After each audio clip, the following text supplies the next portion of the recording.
प्यारे बच्चों, एक दफ़ा एक किसान के खेत में किसी अमीर के घोड़े घुस गए, जिन्होंने कुछ तो रौंद कर और कुछ चरकर खेत का सत्यानाश कर दिया। किसान गुस्से से भरा हुआ अमीर के पास गया और कहा, आपके घोड़ों ने मेरा खेत तबाह कर दिया है। अमीर ने कहा, तुम्हारे ख्याल में कितना नुकसान हुआ होगा? किसान ने कहा, पूरे 50 रुपए का।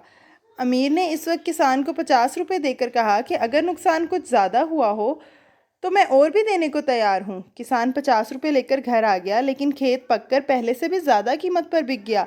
जिस पर ईमानदार किसान ने अमीर के पास 50 रुपए ले जाकर कहा, जनाबे अली, फसल कट गई और नुकसान की जगह कुछ नफ़ा भी हो गया है, बस आप अपने 50 रुपए ले लें। ये सुनकर अमीर ने इन 50 रुपयों के साथ 50 और मिलाकर किसान को पूरे 100 रुपए दिए और कहा, ये नुकसान का बदला नहीं बल्कि ईमानदारी का इनाम है।